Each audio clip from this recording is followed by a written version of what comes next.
What's up, guys? Ivan Carranza here, and welcome to Bass Tone Tuesday. Today, we're gonna do a tone analysis slash breakdown of a full mix of a final recording.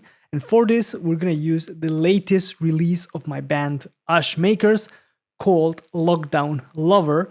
I've done a playthrough video of the song, which you find in the channel. I'm gonna put a card up here for you to check that out. And if you like the song, you find it on all available streaming platforms such as Spotify, Apple Music, etc. You name it. But now I'm gonna switch cameras. You're gonna take a look at my screen where we have all the multi-tracks and the final recording. So we're gonna analyze what happens there and also the way the bass fits in the mix and how is it that it does that. And also I'm gonna explain the process of how I recorded everything. So let's check that out. Okay, so this is my screen. And this is a Logic session with all the tracks loaded up. And right at the bottom, you can see this one, which I have highlighted. This is the final mix. This is the final result, which has been mixed and mastered. So let's take a quick listen to it. The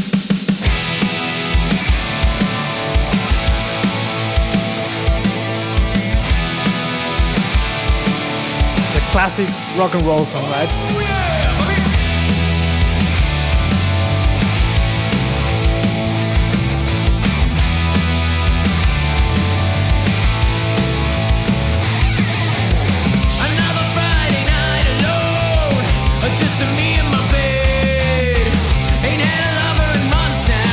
High energy, really guitar driven, punchy drums, really up in your face. And we're gonna take a look at how this whole thing is built so that you can get an idea of the way I recorded bass and how the tone was dialed in. So first of all, we have a clean DI track, which I provided our engineer.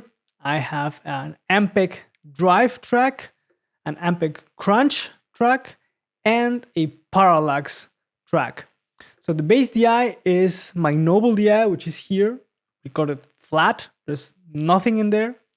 Also on the channel strip, there's nothing in there. It was a Neve channel strip without EQ. Then for the Ampeg drive as well as for the Ampeg crunch, those are a plugin by Plugin Alliance and and UAD, Universal Audio, which is the Ampeg SVT VR. And then the parallax is the parallax plugin by Neural DSP.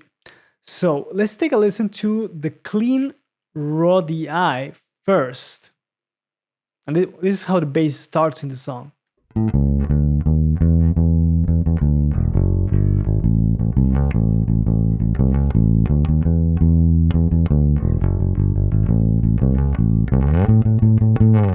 Really neutral sounding, good, solid DI. That is my Dingwall, and with the pickup only and played fingerstyle. And for this song, after the fact, and I'm being honest here, our engineer told me, probably would have been better if you played with a pick. But by the time I was doing the recordings, I settled on just playing fingerstyle because I didn't want to play all songs with a pick. But I do agree that probably for the end result, it might have been better with a pick. And now that I'm practicing to play, I do use a pick for it, but all the tracks have been played with fingers. Now let's take a listen to the Ampeg crunch track compared to the DI.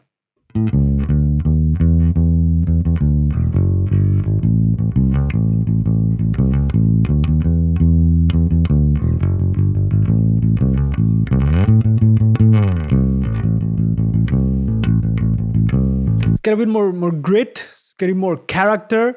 Nothing super different. It's pretty similar to the DI.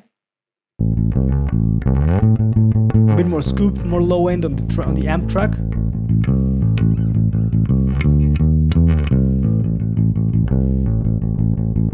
The DI has more mids definitely, but it's not like I'm really massively EQing that track or anything. Then we have the Ampeg drive track.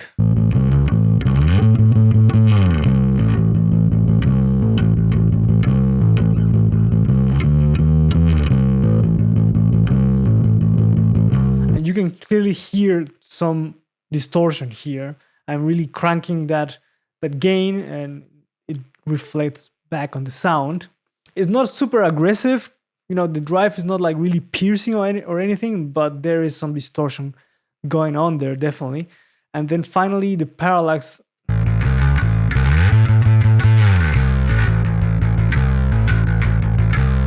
This one sounds a lot more modern, more drive, more focused as well, and a lot more mids than the other one. So I'm gonna flip back and forth again through all the tracks. I'm gonna loop a section. I'm gonna try to find the first. This is DI. Epic crunch.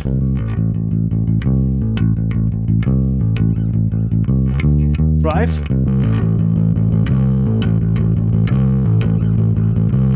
Parallax.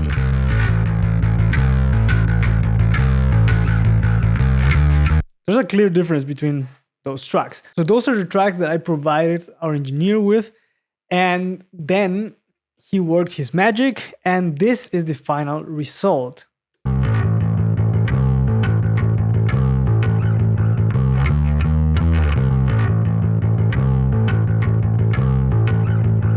Compared to the DI, final result. Ampeg drive.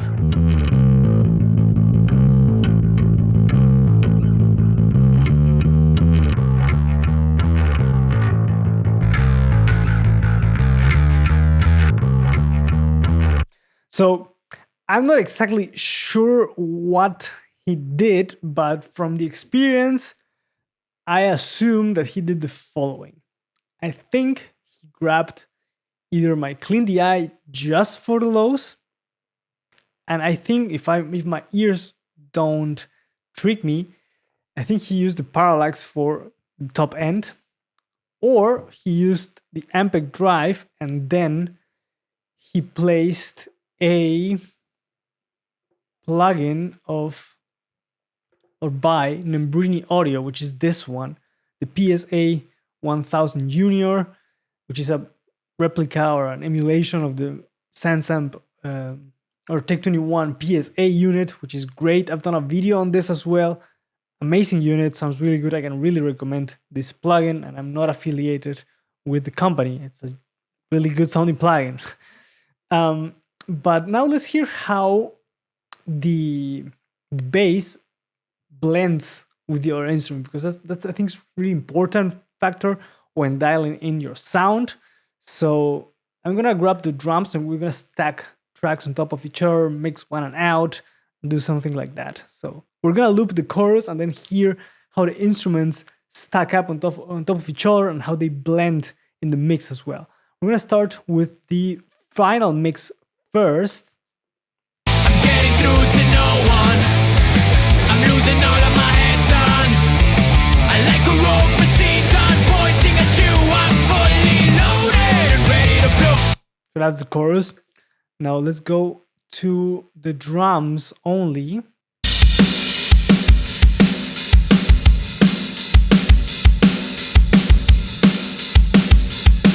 With the bass.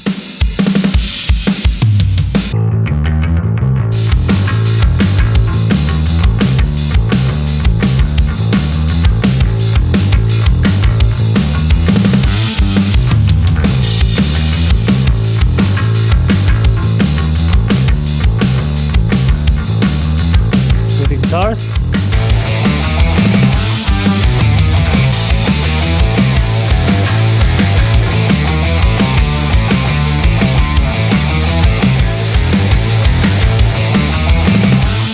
If you really pay attention here, even though the bass is actually fairly distorted, it's not like massive like gent or like super heavy metal type of distortion, but it is distorted, definitely. You don't hear it that way, or you don't perceive it that way once the guitars are in there.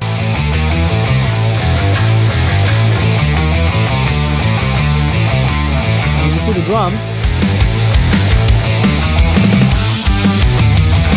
you don't really hear that. And then you add the vocals. I'm losing all of my hands on. I like a rogue machine gun pointing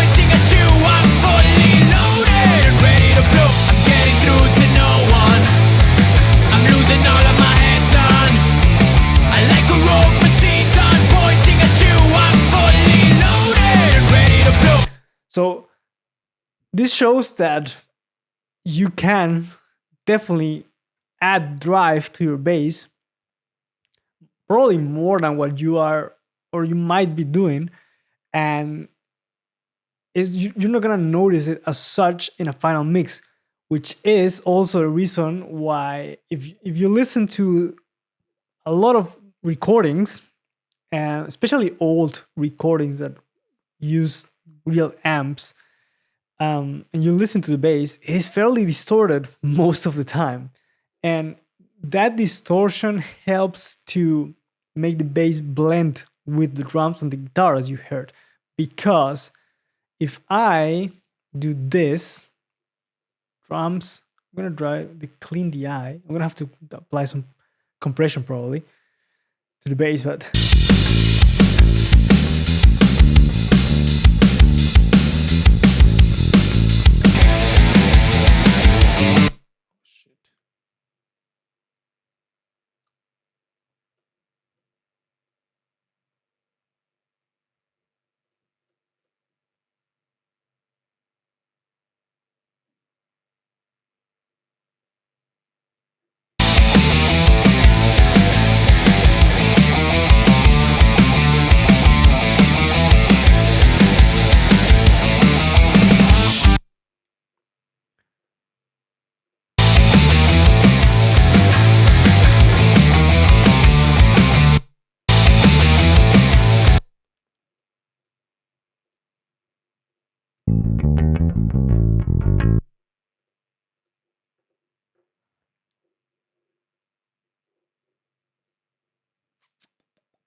so I'm gonna play the clean DI with the drums first, and I have to compress it because I gotta make it louder.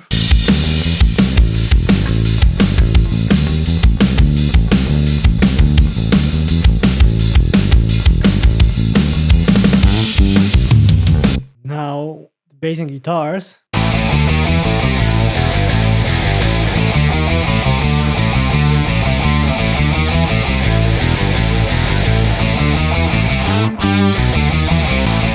Again with the drums.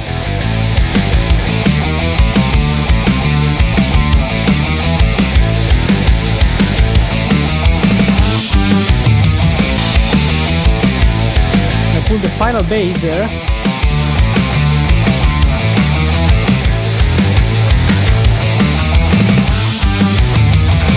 You can hear there already that, first of all, the final bass has a lot less low-end content, which means that it has been high-passed as well to leave room for the kick. And it sounds more I would say, in unison with the guitar than the clean bass. Let me play that again for you. This is DI.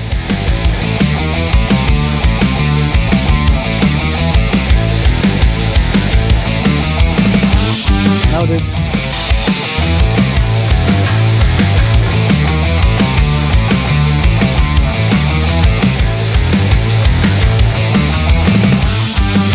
it sounds more like if it was one thing, like, you know, one unit with the guitar moving together instead of having a cushion of low end, which is the DI. Because the clean DI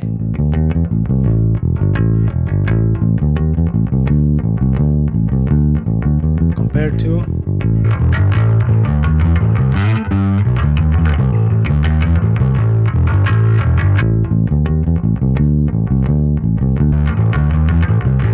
and it's not like the final version doesn't have any low end or anything. It does have, it is carrying that portion, but it just sounds, you know, it blends with the guitar. It doesn't like cut through, it blends and sits nicely with your instruments. I hope you guys liked the video.